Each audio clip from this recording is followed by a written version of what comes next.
Aleluia. Vamos ficar de pé para ler a palavra de Deus em nome de Jesus. Vocês estavam sentados, já levantaram, já sentaram. Agora levanta de novo em reverência à palavra de Deus.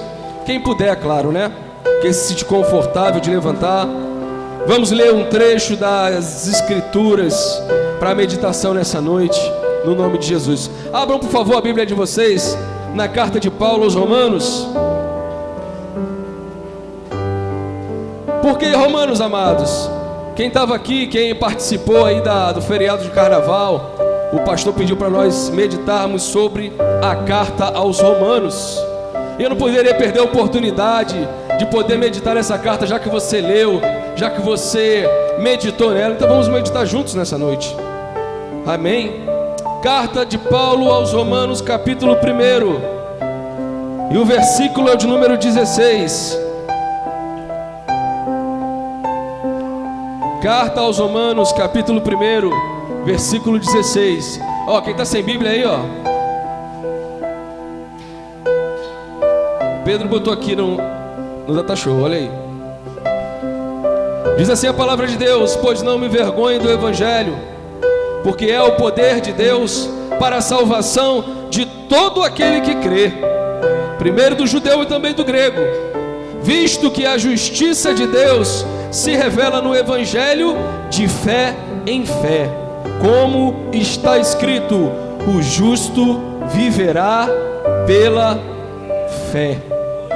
Quantos são justos e vivem pela fé aqui nessa noite? Aleluia. Feche teus olhos aí, Deus Santo, amado e querido Pai, no nome poderoso, bendito e santo de Jesus, Pai. Nos reunimos aqui nessa noite, Pai, nessa comunidade conhecida como comunidade cristã, porque serve ao Senhor Jesus. E nessa noite, meu Pai, lendo um trecho dessa palavra e meditando nessa carta tão maravilhosa que nós temos em nossas mãos, Pai, que o Senhor venha falar, Deus. Fala, Senhor, a cada um dos corações nessa noite, a começar pelo meu Deus, em nome de Jesus. Vem trazer a revelação da Tua palavra. Vem, Pai, expor as Tuas verdades ao coração dos Teus servos aqui presentes. No nome de Jesus, Pai, nós clamamos a Ti, Pai. É por isso que nós pedimos, Pai, para que o Senhor venha, através do poder do Teu Espírito Santo, se revelar a cada um de nós nessa noite, Pai. Assim nós Te pedimos e agradecidos somos, em nome de Jesus. Você pode sentar glorificando a Deus.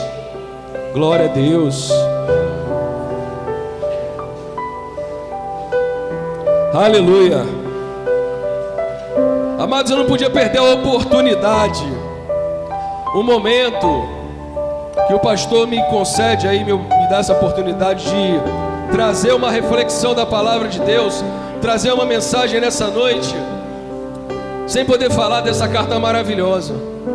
É tão importante quando ele pede para você ler algo da parte de Deus, que edifica a tua vida. E você que é servo de Deus, e você que é obediente aos seus líderes, eu acho bom você ter lido a carta aos Romanos.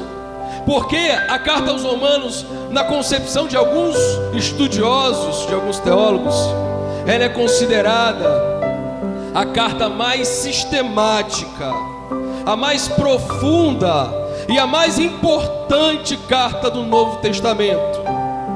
Por alguns até a carta mais importante da Bíblia Sagrada. Será que essa carta em si, quando o pastor pediu para você ler, será que ele não estava pedindo a ti, clamando a você para que você observe e entenda o que a carta vai dizer a nós, o que ela tem a dizer a nós? Se os teólogos e estudiosos consideram assim, seria tão bom que nós também pudéssemos meditar, pudéssemos mastigar, pudéssemos ali, sabe, ficar meditando. Tem gente que leu tão rápido a carta aos Romanos. Falamos com uma irmã, eu li a carta de Romanos em um dia, 2 dias. Eu falei, amém, irmã. Então a irmã se dedicou o dia todinho para ler. Porque ler correndo, meus amados, é o mesmo que nada. É o mesmo que você comer uma comida boa, rápido, né? Engolindo, não sente nem o gosto, não é assim que diz? Quando come rápido, não sente nem o gosto.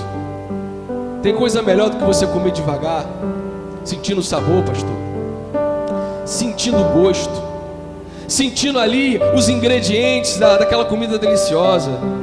A leitura da Bíblia é do mesmo jeito. Você, quando lê um versículo, você saboreia ele. Você come aquilo ali, aquilo vai na tua mente, vai no teu coração. Aquilo ali vai e volta e você fica meditando, pensando de repente o dia inteiro numa só frase, num só texto. E quando você lê uma carta como essa, que são 16 capítulos, não leia rápido não, meu santo. Leia bem devagar, para você poder meditar no que ela vai dizer para você, no teu coração. A Bíblia diz dela mesma que ela é eficaz, que ela é viva, aleluia. E ela faz o que agrada a ela. A palavra ela muda, é a palavra que vai fazer a mudança em nós.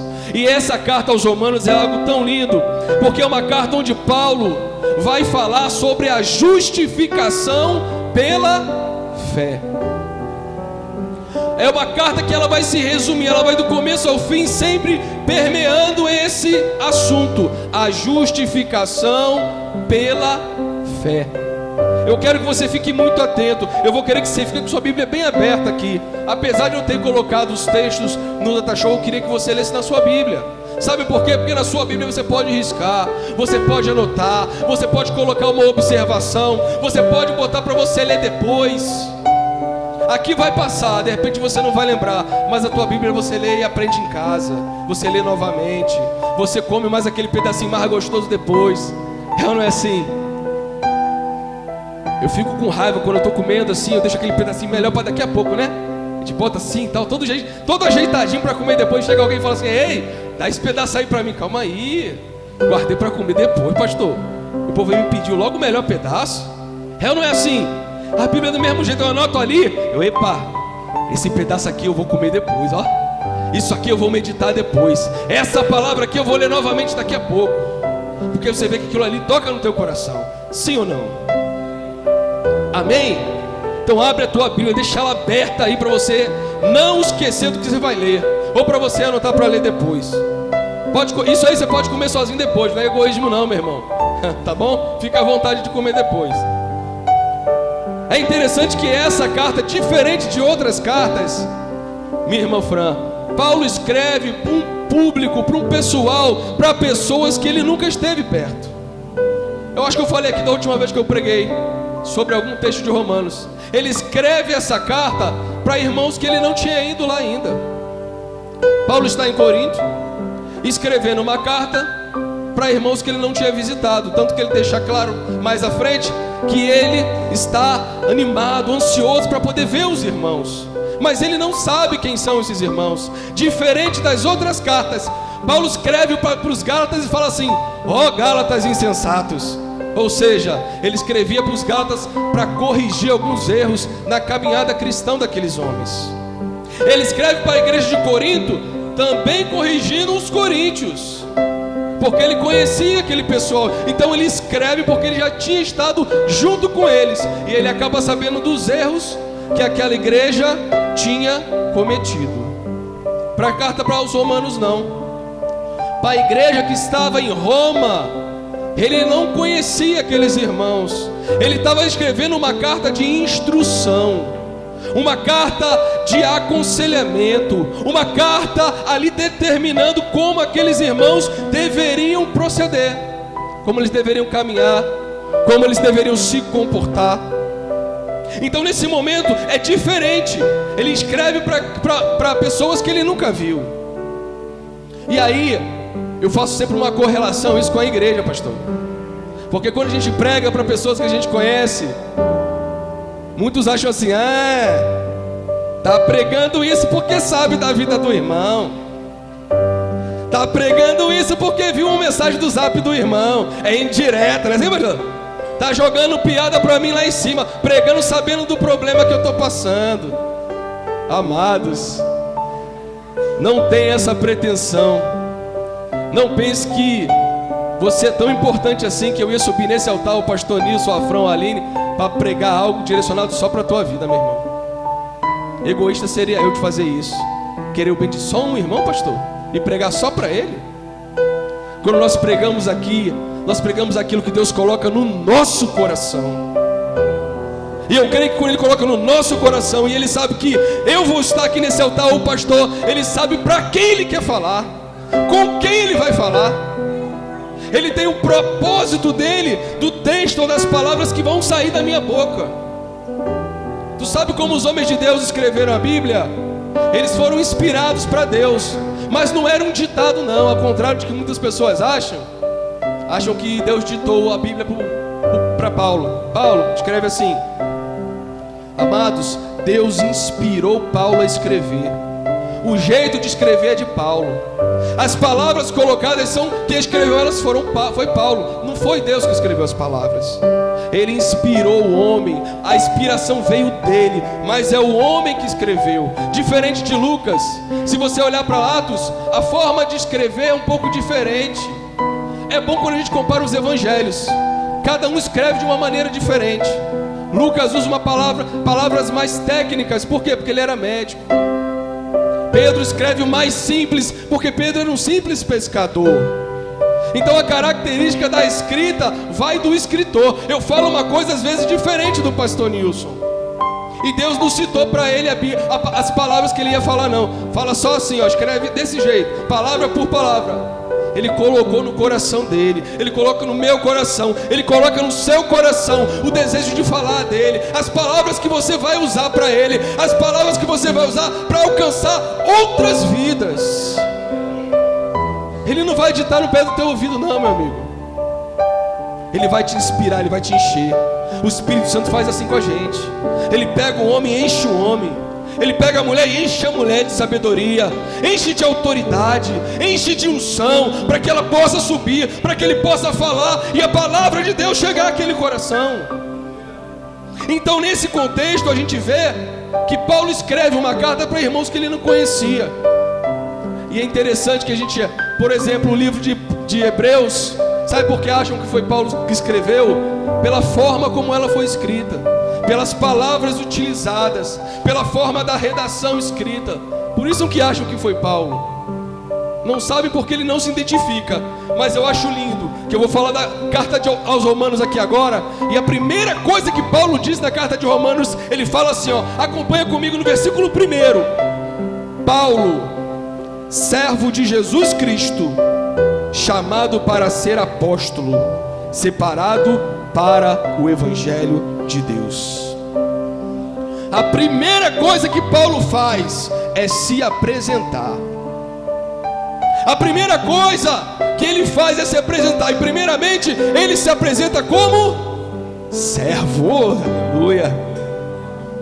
Ele podia se apresentar primeiro como apóstolo, né? Como homem levantado por Deus, como muitos fazem, né? Me respeite porque eu sou levantado por Deus, sou ungido por Deus. Se apresente como servo de Deus primeiro, meu irmão. Minha irmã, se apresente como serva do Senhor.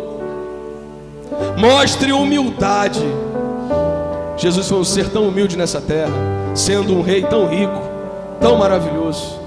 E Paulo começa se identificando. Paulo, servo de Deus. Aí depois ele mostra para que ele foi chamado. Apóstolo de Cristo. Ei, você pode se apresentar como pastor, você pode se apresentar como obreira, você pode se apresentar como diácono, você pode se apresentar como o que você quiser. Primeiro como servo, primeiro como humilde, primeiro na humildade, meu irmão. As pessoas vão te reconhecer. Quando você for humilde, elas vão reconhecer que você é autoridade em algum lugar. E ele se chama. Quando ele fala que ele é apóstolo, o que ele está falando ali? Eu sei qual é o meu chamado. Apóstolo. Ele foi chamado para isso. Qual é o teu chamado, meu irmão? Qual é o teu chamado, minha irmã? Tantos servos sem saber qual é o seu chamado, pastor. Quando Paulo vai falar de algo tão importante, que é a justificação pela fé, ele começa a se apresentar como servo, e depois ele mostra para todos nessa carta qual é o seu chamado. Qual é o teu chamado, meu irmão? É para cantar, canta, é para pregar, prega. Primeiro servo, primeiro humilde, primeiro humilhado na presença de Deus, primeiro mostrando que quem quer ser o primeiro seja o último. Primeiro mostrando que se você quiser servido, você começa servindo, como diz nos evangelhos. e depois você se mostra como teu chamado, gente. Paulo escreveu algo tão importante para a nossa fé, mas primeiro ele se mostra como humilde e depois ele declara o seu chamado. E por que Paulo faz isso? Eu tenho lá meu pensamento. Paulo escreve dizendo que ele, sabe para quê? Eu acredito que ele escreveu porque as pessoas viram o poder de Deus, que Deus operou na vida desse homem. Sim ou não? Então fala assim: rapaz, vai chegar uma carta de Paulo. Vixe, meu irmão, vai chegar a carta de Paulo. Vai chegar a carta de Paulo. Tu imagina a expectativa dos irmãos de Roma, sabendo que Deus fez o que fez na vida de Paulo. Paulo já tinha saído aí para as viagens dele. Paulo já tinha ido a Corinto. Paulo já tinha ido a Tessalônica. Paulo já tinha passado por igrejas. E aquele legado de Paulo e o evangelho que Paulo pregava estava sendo anunciado. Estava indo. E Paulo chega e escreve para um povo que não conhece ele e diz: eu, Paulo, servo de Deus, apóstolo, chamado para apóstolo. Ele sabia que ao se apresentar, as pessoas iriam receber essa palavra dele. Outro dia eu vi uma palavra, pastor, que era assim: tem tantos apóstolos hoje em dia por aí se intitulando como apóstolos, será que se eles escreverem uma carta, será que ela vai ser reconhecida por todas as igrejas? Eu também creio que não, Fran. Será que o irmão vai escrever a carta e todo mundo vai concordar com tudo que ele diz? Paulo escrevia, e essa carta dele foi algo tão fundamental, foi algo tão importante, foi algo tão profundo que ela está aqui, ó. Abre a tua Bíblia, olha onde está a carta de Paulo, ó. É algo tão significativo para os cristãos que a carta dele está na Bíblia Sagrada. Então o homem que escreveu isso, ele tinha que se apresentar para que as pessoas soubessem quem escrevia aquele texto. E essa carta foi escrita por Paulo, um homem que foi transformado pelo poder de Deus. Paulo teve um encontro maravilhoso, todos sabem, Atos capítulo 9. Aquele encontro que ele teve mudou a vida dele, e essa mudança pôde mostrar o poder de Deus na vida daquele homem. E aquela história daquele homem que foi transformado pelo poder de Deus, ela foi se espalhando por toda aquela região, ela se espalhou por outros países. E quando ele escrevia e se identificava como ele, as pessoas sabiam que quem falava ali teve um encontro verdadeiro com Jesus Cristo, teve um encontro com o Senhor. Aleluia.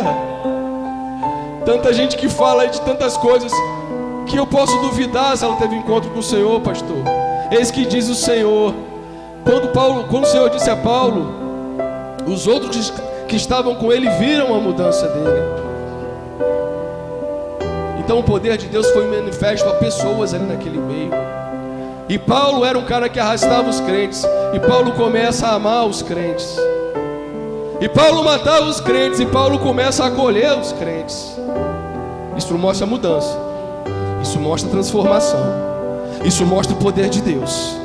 Se você era uma pessoa que fazia o mal, faça o bem, meu irmão, para mostrar que Deus verdadeiramente é na tua vida. Se você era uma pessoa que tomava, passe a se doar para mostrar o poder de Deus que opera na tua vida. Se você era uma pessoa que queria ou que planejava, maquinava mal, agora maquine o bem, pense no bem, faça o bem, para que Deus possa operar na tua vida e as pessoas possam ver a grandeza desse Deus em você. O pastor que fala muito aqui, né? Eu era não sei o que, né, pastor? Eu era assim, eu era assado, mas hoje o bichinho é tão bonitinho, tão bonzinho, gente. Deus mudou tanto. Até um bigode feio que ele tinha, ele tirou, graças a Deus. Graças a Deus.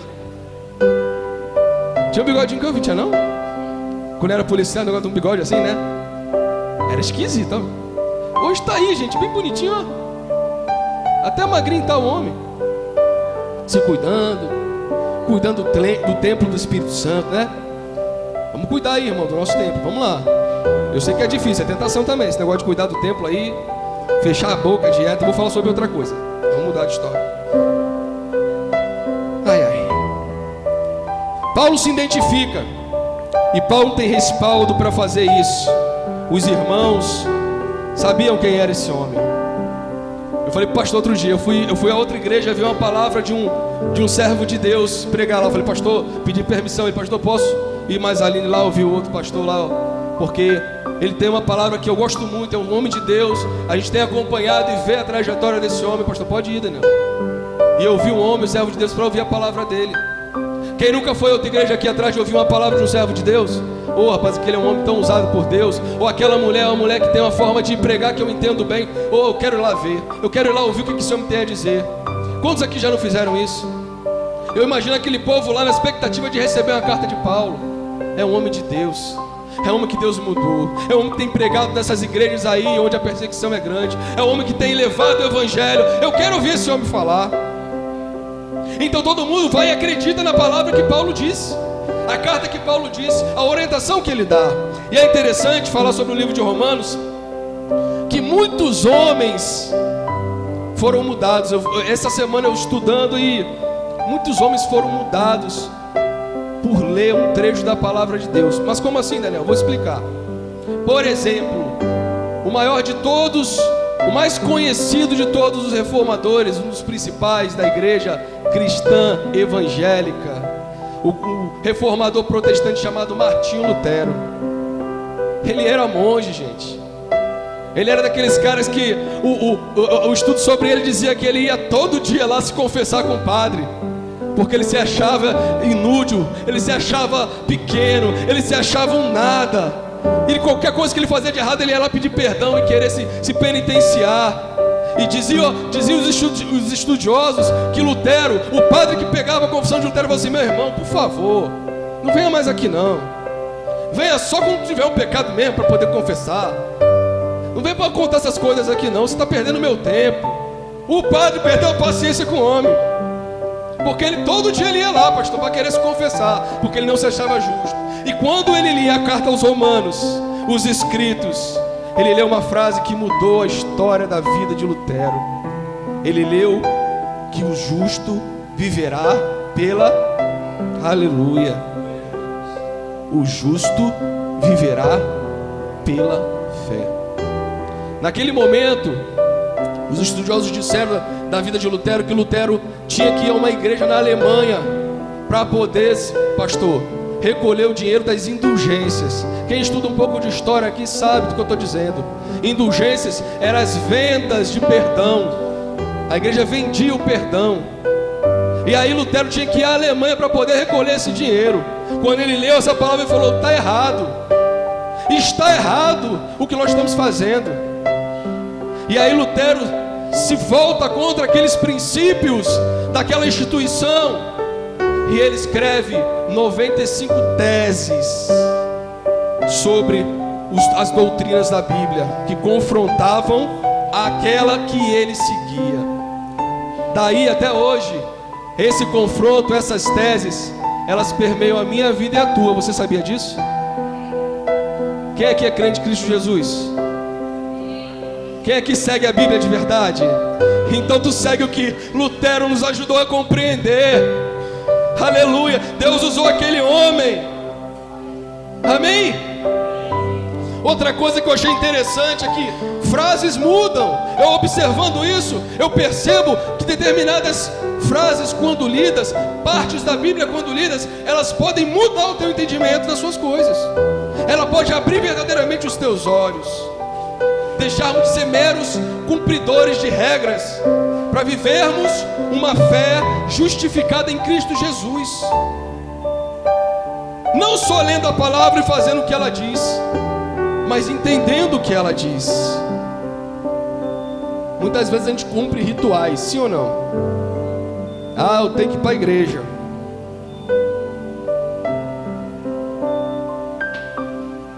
Tenho que ir para a igreja.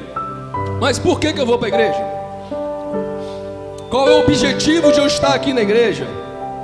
Para qual fim eu estou aqui na igreja? Entende que não é só um ritual de chegar aí à igreja, sentar no banco, ficar me ouvindo aqui, ouvir o pastor, ouvir o louvor. O pastor gosta de falar muito disso, né? Ah, eu vou lá para o culto. Você não vai para o culto não, você vem aqui para cultuar. Você vem aqui para prestar o teu culto a Deus. Se o Daniel cantou errado, a Carla cantou errado, o irmão Carlos não sei o que, o Jorge tocou torto, o Pedro errou a nota, não importa. O teu culto é para Deus, não se importa com a gente não. Se o pastor falou alto, se o pastor falou baixo, se está muito gelado o ar-condicionado, se o vento não está legal, meu irmão, não se importa com isso não, se importa com Deus. O teu culto é para quem quando você senta aí nessa cadeira? Então nós temos que, algumas coisas têm que ser desmistificadas em relação às coisas da Bíblia, que ela diz. Você tem que entender o que você está lendo. Certa vez no livro de Atos, quem lembra da história do centurião, do escravo que lia a palavra de Deus e não entendia? Foi Filipe, né? Foi Filipe. O eunuco, perdão gente, o eunuco lia e não entendia. Aí mandou alguém para ir lá, mandou Filipe até lá, para Filipe ir lá e dizer a ele o que queria dizer aquela palavra que ele lia. E aquele eunuco foi salvo para a glória de Deus. Então qual é o nosso papel aqui? É falar o que a palavra diz para você, meu irmão, para você poder entender, para você poder compreender o que você lê. Tente sozinho também, pede sabedoria a Deus. Tiago disse que quem quer sabedoria, peça a quem? Peça a Deus que dá. Aleluia. Então Martinho Lutero foi mudado por uma frase que ele leu na palavra de Deus. Uma frase que me tocou ontem não, sexta-feira. Foi quando a irmã Lucineide que trouxe aqui uma mensagem maravilhosa na sexta-feira. Quem não veio aqui, perdeu. Para a glória de Deus, Deus usou a serva dele para falar uma palavra maravilhosa. E foi um texto que eu lia várias vezes e eu não tinha ainda percebido o que Deus queria dizer. E nesse dia ele falou através da serva dele. Ele falou sobre uma passagem de Ageu, eu fui atrás, Ageu, capítulo 1, versículo 4, que diz que as pessoas se preocupavam em morar nas suas casas lindas, com fino acabamento, enquanto a casa de Deus estava destruída. Ali ele falava de templo, pastor. Ali ele falava de parede, de lugar onde morar mesmo.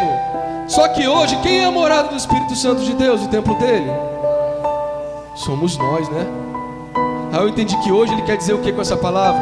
Às vezes nós cuidamos tanto da gente mesmo, das nossas coisas, e as coisas espirituais que Deus quer fazer na nossa vida, nós não estamos nem aí, gente. Nós não estamos cuidando. Nós cuidamos do cabelo, cuidamos da maquiagem. Não, a mulher vai, se arruma toda assim, negócio todo, tá. O homem corta o cabelo, fica bonitinho, raspa aqui assim igual eu. Mas aí tem que cuidar na parte de dentro. Tem que cuidar do espiritual. Tu tá bem espiritualmente?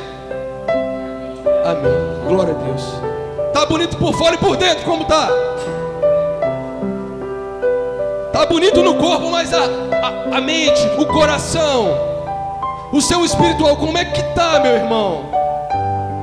Essa palavra me abriu os olhos quanto a isso, Neide. Tem razão, sabe? Hoje é diferente, ele quer dizer outra coisa para mim. Hoje nós somos templo e morada do Espírito Santo de Deus, amém? 1 Coríntios capítulo 9, capítulo 6, versículo 19. Anota aí, se você quiser ler depois.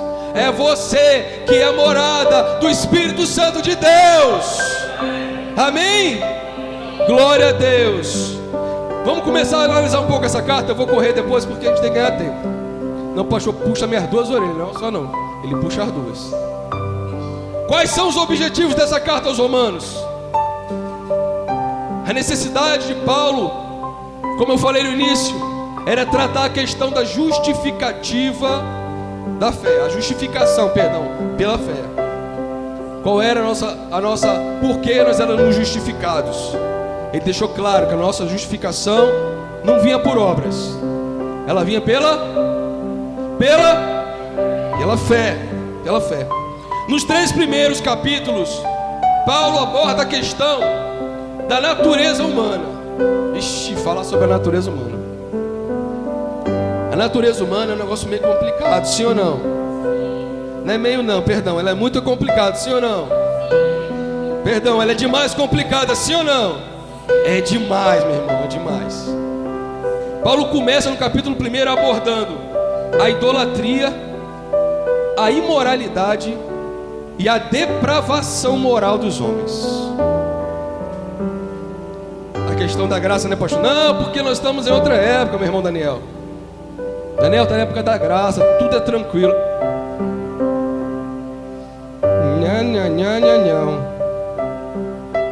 Paulo começa tratando da podridão que há no caráter humano, daquelas coisas que todo mundo sabe que existe, que muitos praticam, que outros tantos lutam contra, e que outros tantos pedem a Deus força para poder aguentar firme e ficar firme na caminhada. A carne não quer nada bom não, irmão. A nossa carne, ela quer fazer o que ela gosta. Ela quer fazer o que agrada, o que é prazeroso, o que traz satisfação. A mente do homem geralmente maquina é o mal, não é o bem não. Paulo diz mais à frente que o mal, o bem que ele quer ele não faz, mas o mal que é nele ele acaba cometendo. Então essa é a natureza do homem. Mas ele apresenta a solução. Ele fala que a gente é mal. Ele fala da questão, Daniel, vamos falar sobre esse tema. Vamos falar sim, sabe? A questão da homossexualidade é muito forte. Paulo aborda logo no primeiro capítulo da carta aos Romanos. Ele fala sobre isso, sobre a questão da perversidão dos homens quererem mudar o curso natural das relações com as mulheres e deixar as mulheres para poder ter relação com outros homens. Ele fala sobre isso sim. Então é um tema abordado pela Bíblia sim. Mas ele fala que isso é da condição do homem. Quem não lembra aqui de Sodoma e Gomorra? Muitos séculos atrás. Mas acontecia a mesma coisa, porque o homem era o mesmo. É o mesmo homem, meu irmão. Ele volta a tocar nesse tema mais à frente. Volta a falar sobre isso, para que a gente entenda que nós não temos nada de bom. Daniel, eu sou bonzinho. Meu irmão, você que pensa. Daniel, eu sou tão legalzinho, você que pensa. Eu faço tanta coisa legal, você que pensa. Ele condena os gentios, ele condena os judeus, Paulo, e diz que todos os homens estão condenados. Abre tua Bíblia aí, capítulo 3. Eu quero que você leia comigo para não falar que eu estou falando só. Pedrinho, olha aí, rapaz, o Pedrinho está ligado na palavra. Estou gostando de ver, Pedrinho. Aí. Se você quiser olhar para aqui, tem ali também anotado ali, ó. Pedrinho não está vacilando não. Capítulo 3 de Romanos, versículo 10. Como está escrito, não há justo, nem um sequer. Mas eu sou bonzinho. Nenhum sequer. Mas eu sou legalzinho. Nenhum sequer. Mas eu faço o que é legal. Nenhum sequer. Mas nenhum sequer. Amém. Aí vem essa questão do amém. As pessoas hoje rebatem tudo que qualquer um fala. Não, pastor. O pastor só pode falar bem disso.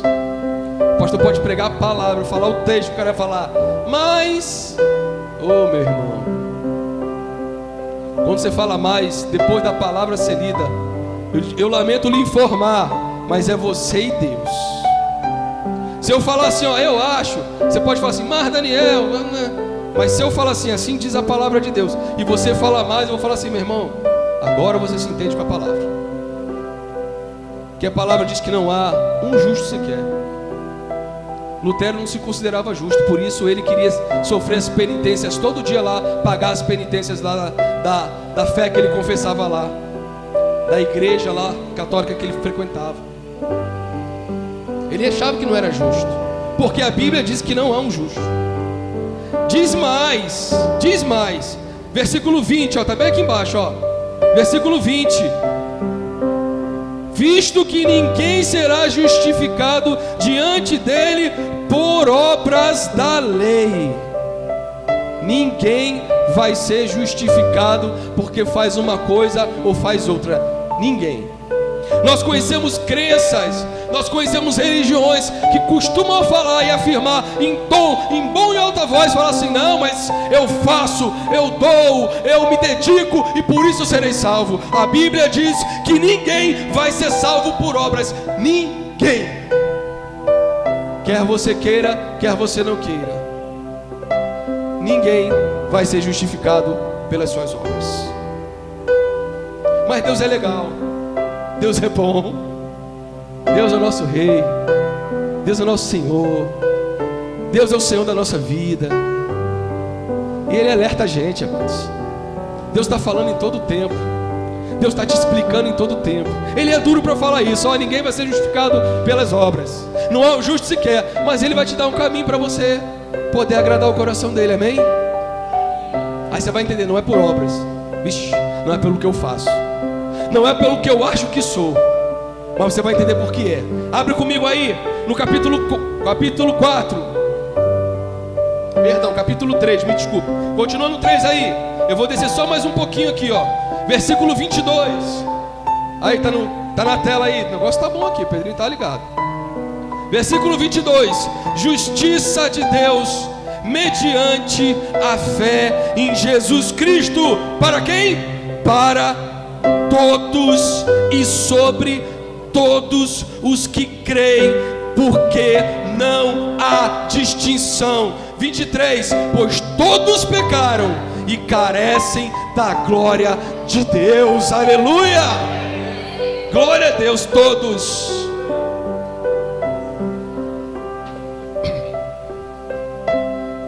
São justificados mediante a fé em Jesus Cristo para todos. Vocês sabiam que os judeus se achavam melhor que nós? Vocês sabiam que os judeus se achavam melhor que os gentios?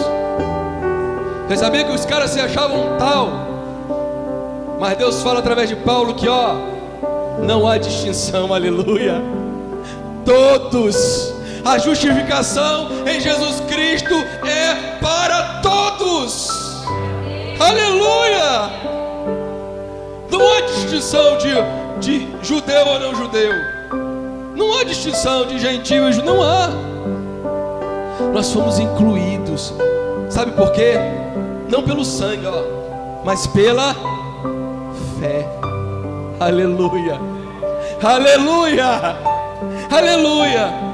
Todos pecaram, todos precisam e carecem da glória de Deus. Versículo 23. Todos são inseridos, todos são incluídos, porque todos precisam, porque todos carecem da glória de Deus. Quem carece da glória de Deus aqui nessa noite? Aleluia! Oh, glória a Deus! Nós temos alguns exemplos da justificação pela fé. Olha aí o capítulo 4, passa um pouquinho aí, que eu vou ler contigo o capítulo 4, o versículo 3. Pois, que diz a Escritura? Abraão creu em Deus, e isto lhe foi imputado para justiça. Abraão é conhecido como o pai de quê? O pai de quê? O pai da fé. Mas para você entender o que eu disse um pouco antes, essa justificação da fé é para todos. Os judeus achavam que era só para eles. Mas interessante, se os judeus achavam que era só para eles, como é que um filho de Abraão foi aceito e o outro não foi? Interessante, né? Deus amou quem? Isaac, e rejeitou quem? Ismael. Deus aceitou Isaac e rejeitou Ismael. Eles eram tudo sangue de quem? De Abraão. Então, ó, não é pelo sangue não. Deus aceitou a Jacó e rejeitou a quem? A Esaú. Ele aceitou um irmão e rejeitou o outro. Interessante, né? Então não é pela carne não, não é pelo sangue, a descendência não, é pela fé, é pelo espiritual. são descendentes, assim como eu, assim como você, descendentes espirituais de Abraão, que foi o pai da fé, e a justificação só vem pela fé em Cristo Jesus. Amém? Então não é pela descendência deles, os judeus estavam enganados, e Paulo deixa claro isso, que é pela fé. Ele fala sobre a justificação, ele fala que também por um homem o pecado entrou, não foi assim que ele diz? Por Adão o pecado entrou no mundo, e por um homem nós fomos justificados para Deus. Aleluia! Por Jesus nós fomos justificados. Por Adão fomos condenados pelo pecado, mas por Jesus nós temos um caminho, nós temos uma direção, nós temos um lugar diante de Deus. Aleluia! Aleluia! Aleluia! Aleluia! Glória a Deus. Capítulo 5, versículo 1, olha aí comigo. Justificados, pois, mediante a fé, temos paz com Deus, por meio do nosso Senhor Jesus Cristo. Aleluia! Aleluia! Aleluia! E é tão lindo que ele fala assim, ó, Deus provou o amor dele por nós. Sabe como Deus provou o amor dele por nós? Versículo 8: mas Deus prova o seu próprio amor para conosco, pelo fato de ter Cristo morrido, aleluia, por nós, sendo nós ainda pecadores. Que coisa linda, gente. Obrigado, Jesus, obrigado, Deus. Ele provou o amor dele conosco, mandando Jesus para justificar o meu e o teu pecado. O que nós merecemos? Merecia a morte, filho.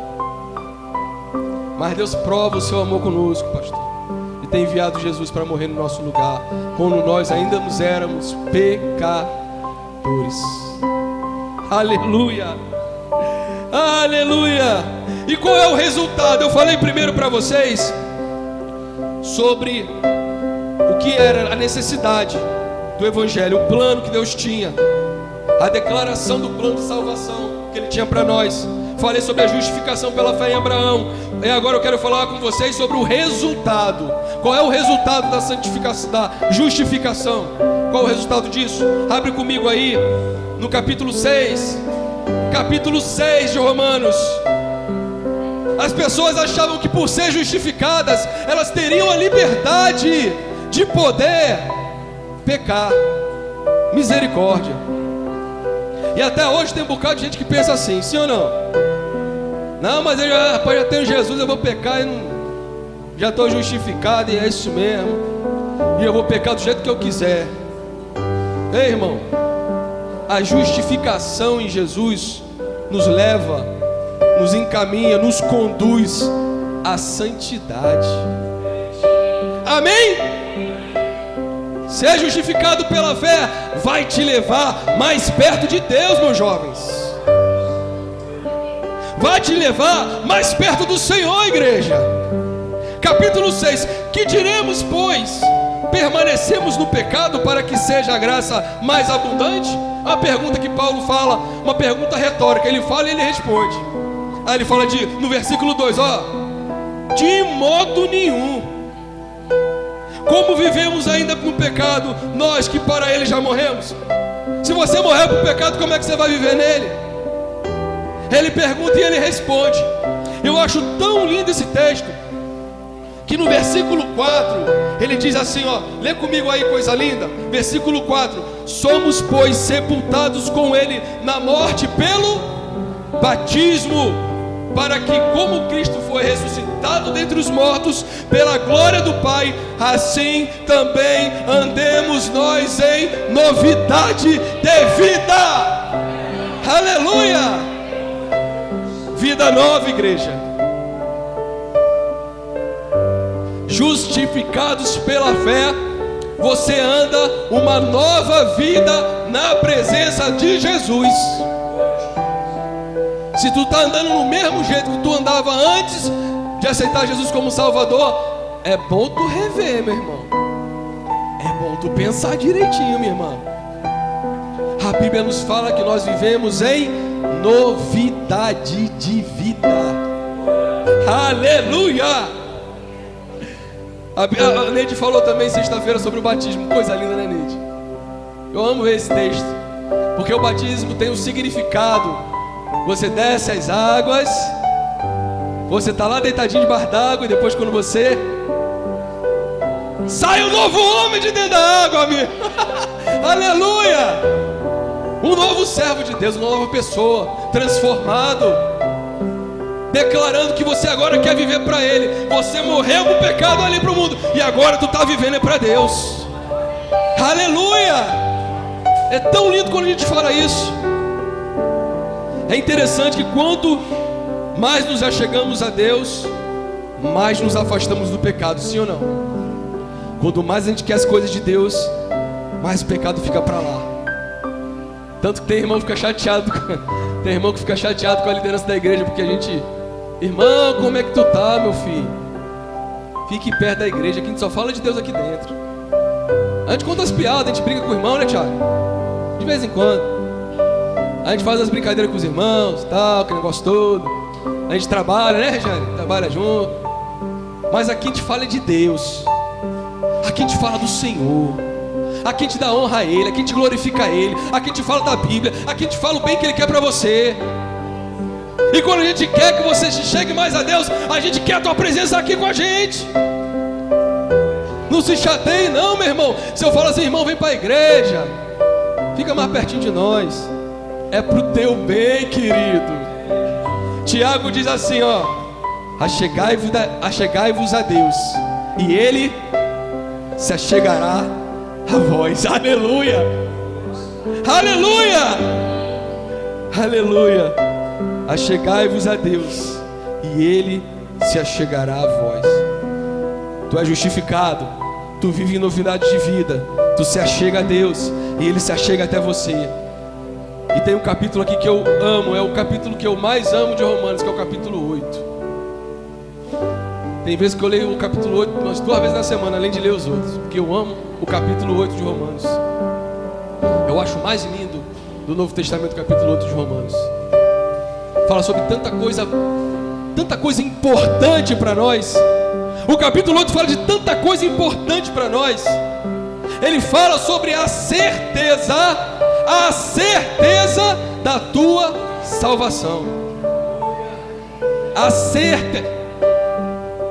Eu vou perguntar só para perguntar, mas tu não me responde não. Me responde não. Vou perguntar para perguntar. É a pergunta retórica. A gente pergunta e ninguém responde. Certo? Tu tem certeza da tua salvação, meu irmão? Tu tem certeza da tua salvação? Pois o capítulo 8 ele vai responder se você tem certeza da tua salvação. Aleluia! Acompanha comigo aí, olha como é lindo. Ele começa, eu brinco que ele começa logo com o pé na porta, sabe? Paulo começa logo tacando o pé na porta para você logo ter certeza. Paulo começa te dando logo uma sacudida, uma mãozada no pé do ouvido para você poder entender. Capítulo 8, versículo 1, ouve aí a mãozada de Paulo. Agora, pois, já não há nenhuma condenação para os que estão em Cristo Jesus, porque a lei do Espírito da vida em Cristo Jesus te livrou da lei do pecado e da morte. Aleluia! Irmão, Paulo dá logo uma mãozada na vida da gente. Tá entendendo não, meu filho? Pois toma, para tu entender que não há condenação para quem está em Cristo, que não anda segundo a carne, Neide, mas que anda segundo o Espírito. Para tu entender, quando alguém chegar para ti e falar assim: meu irmão, tu tá com a maldição aí, meu irmão. Você não entendeu, irmão. Eu estou em Cristo Jesus, e sobre mim não há condenação. Aleluia. Tem um pessoal querendo dizer aí, tem um papo furado por aí, não dê ouvidos. Quando alguém diz assim: ei, meu irmão, tá cheio de maldição aí, ó, tem que quebrar os negócios do teu passado. Meu amigo, o meu passado Jesus levou lá na cruz, ó. Não tem mais condenação para eu que ando não segundo a carne, mas ando segundo o Espírito de Deus. Tu tá entendendo aí? Ele já chega logo com o pé na porta, dando logo a mãozada na gente para entender. Acorda, irmão. Não, mas eu não sei, pastor, estão falando isso. Olha para a Bíblia, olha para cá. Olha para cá. Mas eu estou ouvindo, olha para cá. Não quer. Pum, pelo ouvido. Entendeu agora? Agora eu entendi, Daniel, pronto. Não há condenação. Não há condenação para aqueles que estão em Cristo. Você ouviu, meu irmão? Repreenda. Fale com autoridade. Em nome de Jesus, meu irmão. A não ser que você não tenha certeza. Aí, meu amigo, aí a pergunta que eu fiz que ninguém respondeu, que eu não quero que responda.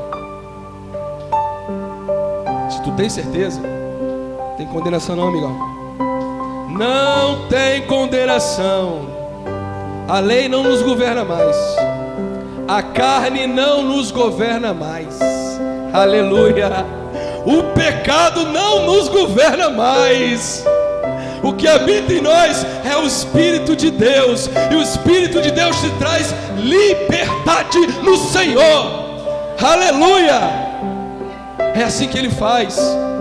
É assim que Ele faz. Ele fala ainda mais. Olha no versículo 18 como é lindo. Aí o irmão que está lá, que está passando uma peleja, crente, salvo, justificado por Jesus, fala: meu irmão, está tão difícil aqui, meu irmão, resiste. Tem algo bem melhor preparado para você. Tem algo bem maior preparado para você que está resistindo em Jesus. Ouve aí, capítulo 18, ó, lê comigo aí. Porque para mim tenho por certo, ele não tinha dúvida não, Paulo tinha por certo, que os sofrimentos do tempo presente não poderão ser comparados com a glória que há de ser revelada em quem? Em nós, amados. Aleluia. Aguenta, meu irmão. Resiste, minha irmã, porque tem algo preparado maravilhoso para você, que é justificado pelo Senhor. Aleluia. Eu vou correr, senão o pastor puxa minha orelha. Tem um amigo que te ajuda. Olha aí, no versículo 26. Vai ter alguém do teu lado. Sabe quem é? Sabe quem vai estar do teu lado? O Espírito Santo.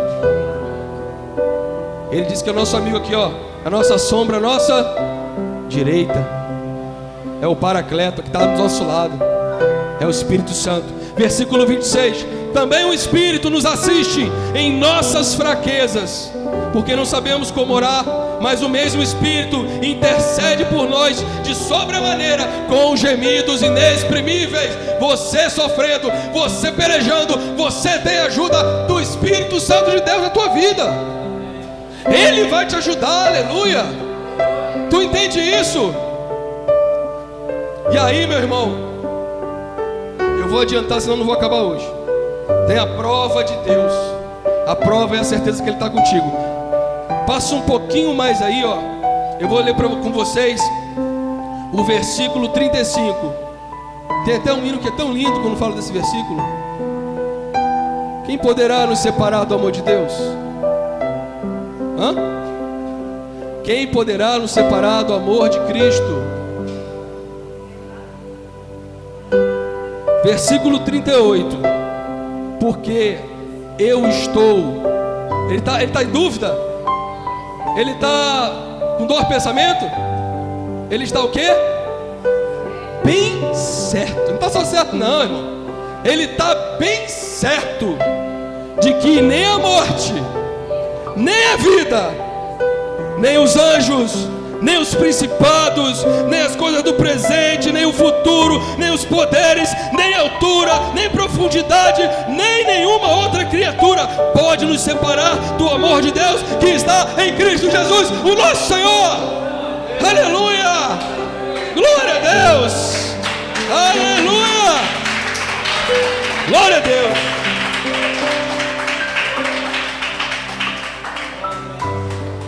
Tá ligado aí que nada pode separar do amor deles? Tá ligado aí, galera? Tá ligado? Uma linguagem bem jovial para o pessoal entender, né, pastor? Tá ligado aí, Regiane? Tá ligado? Tá ligado? Nada pode nos separar desse amor. Se alguém falar para você assim: meu irmão, Jesus te abandonou, tu fala: sai pra lá, Satanás. Sai pra lá, capeta. Nada poderá nos separar desse amor. Aleluia. Nada pode tirar o teu Jesus de você, meu querido. Aleluia. Aleluia. Nada. Lê o versículo 12 comigo que eu vou adiantar. Versículo 12.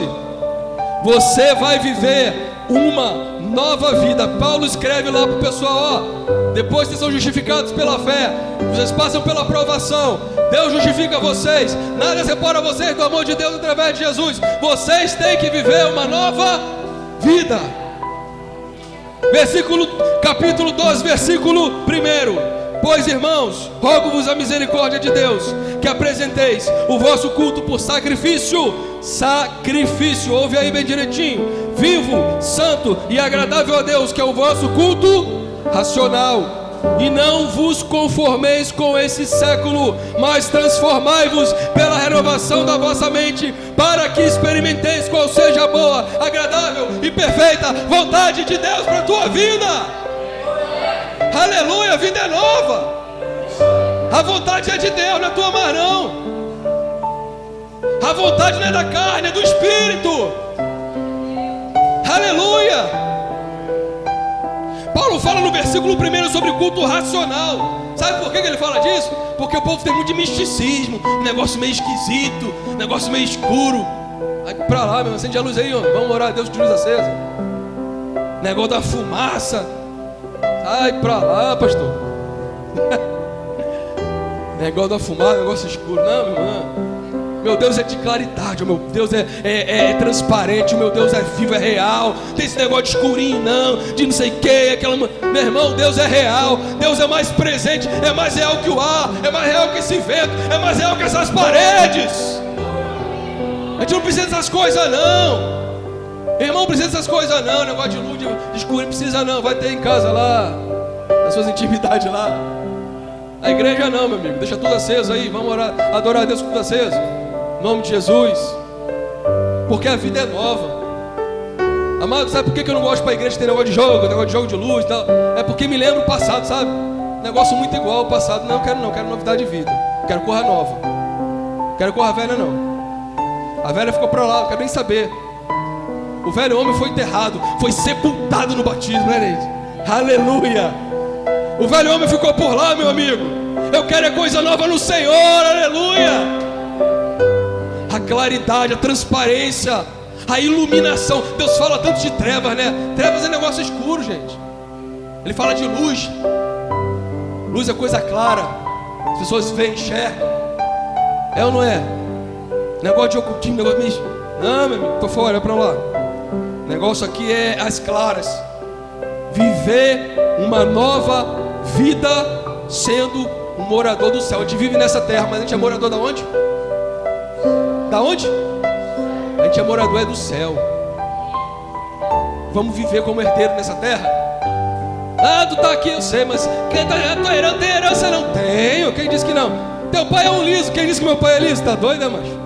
Meu pai é o rei, aleluia. Meu pai é dono de tudo. Meu pai tem um céu preparado para mim. Tem uma glória que é muito maior que isso aqui que eu vejo. Eu espero essa glória. A vida é nova. Eu vivo aqui, mas esperando a glória. Amém, meu irmão? Tu está entendendo essa noite? Em nome de Jesus. Nós temos responsabilidade. Paulo fala sobre isso. Vou acabar a carta aqui, estamos acabando. Já estamos no capítulo 13. Olha que bom. Por isso eu falei que eu precisava de um pouquinho só de tempo, pastor. Eu queria ver se eu acabava tudo hoje. A responsabilidade perante as autoridades. Ih, Daniel, agora eu estou falando um negócio que é um negócio meio complicado, né? Responsabilidade. Rapaz, é um negócio...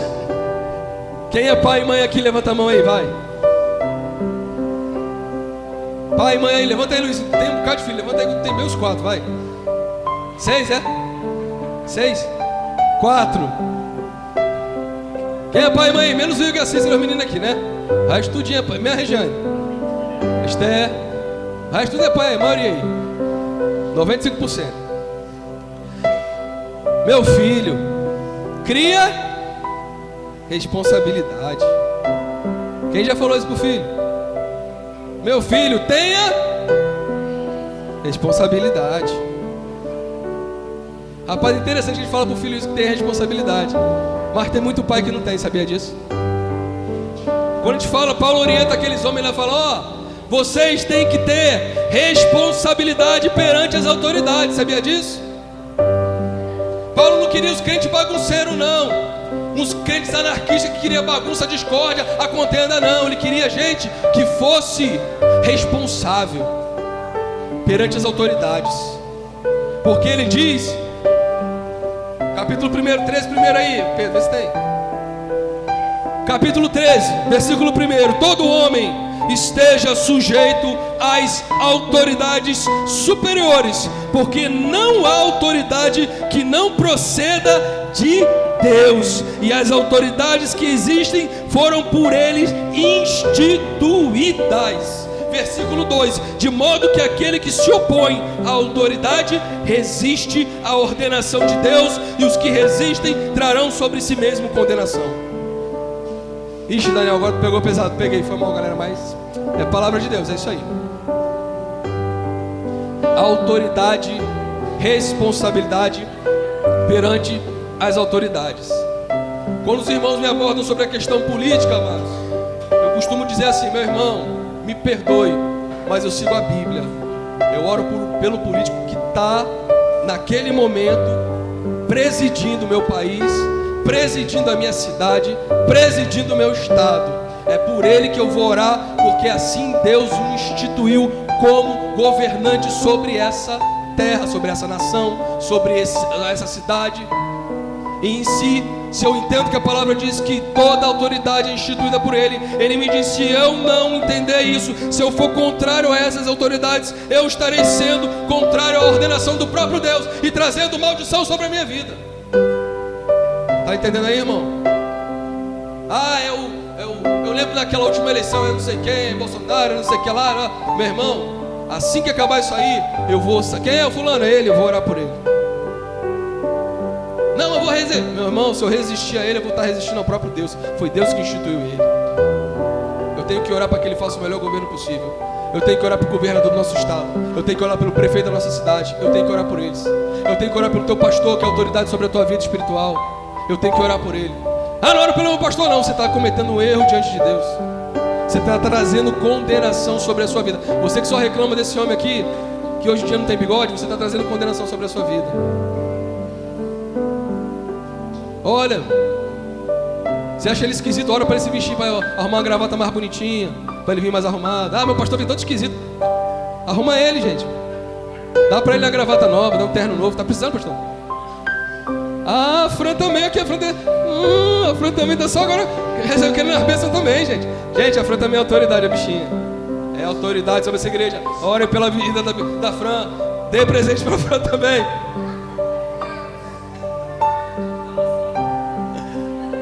Não, a Fran é uma pessoa simples, pode trazer algo para comer, pode ser uma saidinha, né, Fran?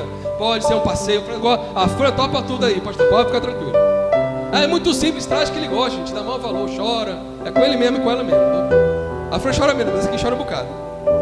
Então a responsabilidade, nós temos que criar responsabilidade. Nós temos que saber que as autoridades foram instituídas por Deus. Paulo deixou claro para os romanos: ei, meu filho, é o Império Romano que está comandando aí? É. O Império Romano oprime. O Império Romano é ditador? É. Mas você tem que obedecer às autoridades. Tem que pagar teu imposto. Crente tem que pagar imposto, crente. Tem que comprar roupa que não é falsificada não, meu irmão, porque está agindo contra a lei. Meu irmão, presta atenção. Deus está falando que se fizer contrário, você está trazendo maldição sobre a tua vida. Faz o que é certo, irmão. Se está na dúvida, pergunta a quem entende. Pergunta a quem sabe um pouquinho mais. Meu irmão, eu estou fazendo isso aqui, está certo? Tá não, irmão, está errado. É mesmo, né? Eu estou contra a autoridade. Pô, eu vou fazer o que é certo para Deus me abençoar. Olha como coisa linda. Olha como é lindo, Titi. Não é lindo? Responsabilidade. Ah, sim.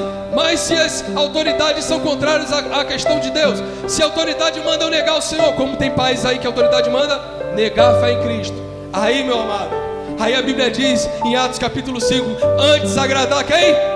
A Deus do que aos homens. Aí tu tem um conselho: Mas se for contrário à lei de Deus, aí, meu amigo, antes agrade a Deus. Aí tu está respaldado para poder fazer o que a Bíblia diz. Não ir na mesma onda dos governantes. Se eles mandarem, nega Jesus, não nego, nega, não nego. Porque antes me importa agradar o meu Deus do que aos homens. É interessante, né? Que os homens também, Atos, diz que Pedro e os apóstolos pregavam lá no meio da rua, alegres da vida. Aí foram presos, meteram a chibata neles, foram presos. Foi sola nos meninos. E os apóstolos apanharam na cadeia e depois soltaram os apóstolos. O que eles voltaram a fazer? A pregar a palavra de Deus. Porque Deus instituiu que nós devemos levar o evangelho a todo homem, a toda criatura, independente de quem manda alguma coisa contrária. Amém?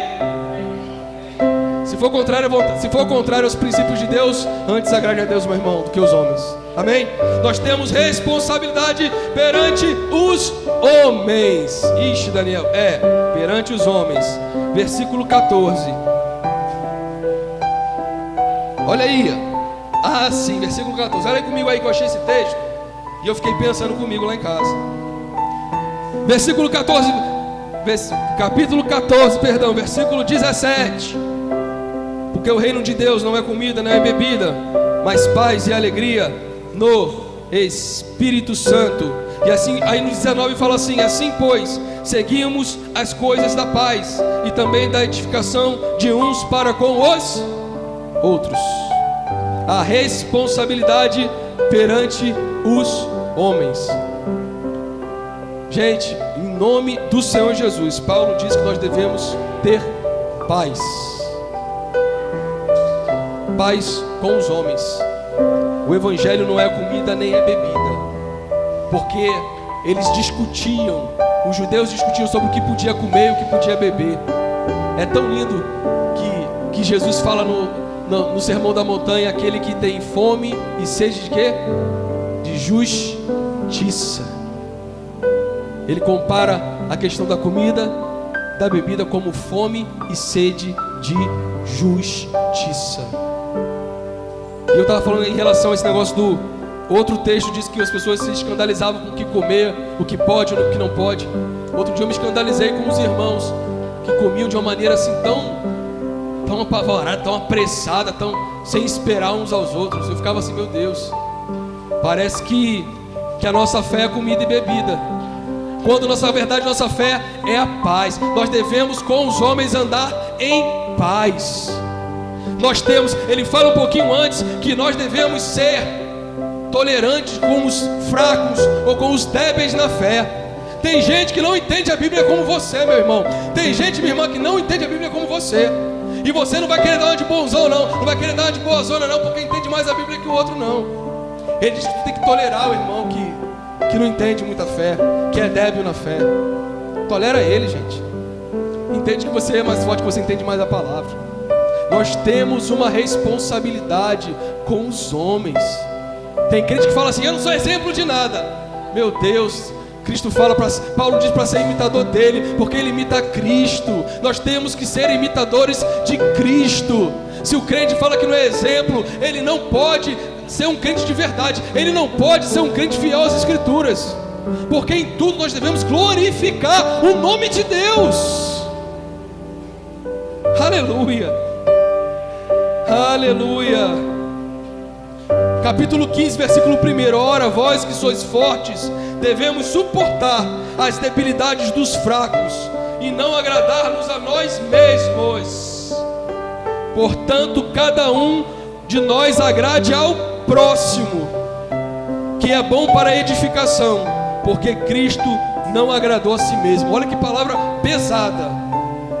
Agrade o próximo, porque Cristo nem ele agradou a si mesmo. Ele não fez o que ele queria. Quem lembra do Senhor, se puder, passa de mim esse cálice? Quem lembra dessa passagem? Vocês acham que ele queria lá os pregos, a coroa, a cruz? Pelo que o texto diz lá, ele não queria não. Ele disse: se possível, passa de mim. Mas ele falou assim: ó, que seja feita a tua vontade, Pai. Então, às vezes tu não quer agradar o irmão, às vezes você não quer edificar a vida do irmão, às vezes você está sem paciência, às vezes você quer, irmão, engole as palavras tolas, engole as palavras fúteis, Engole as palavras que não edificam e fala só o que edifica. Fala só o que dá crescimento no Senhor. Fala só o que é bom para o Espírito. Fala só o que é bom para a vida daquela pessoa que vem da palavra de Deus. Tolera, tem paciência, meu irmão. Tem paciência em nome de Jesus. E para terminar, está na minha hora aqui, gente, vamos lá. Capítulo 16, versículo 27. Quem falou 27? Esse Murilo está afiado, ó, pastor. É só ler, né, Murilo? Pedro foi rápido aqui no gatilho, tô ligado, ó. Tá ligado, né, Pedro? Fecha os olhos aí que eu vou ler para você. Fecha os olhos, em nome de Jesus. Tudo isso que foi dito aqui na carta aos Romanos, Paulo se empenhou aqui em transmitir aquilo que Deus queria tratar com aquela igreja de Roma. E nessa noite eu me empenhei com todas as minhas forças, aquilo que Deus me deu, para transmitir para você o que essa carta quer dizer para você nessa noite, para Filadélfia. O que tudo isso que Paulo disse aos Romanos, através, inspirado por Deus, da justiça pela fé, tudo isso ele quer dizer para você nessa noite. E no final Paulo diz assim: ao Deus único e sábio seja dada a glória por meio de Jesus Cristo pelos séculos dos séculos. Amém. Abre o teu olho. Tudo isso é para a glória de Deus. Tudo que foi dito, falado, tudo que foi debatido aqui e exposto, tudo que Paulo falou no passado e tudo que eu falei hoje para vocês, tudo que ele falou no teu coração, tudo que você entendeu na sua mente, é para a glória de Deus. Aleluia.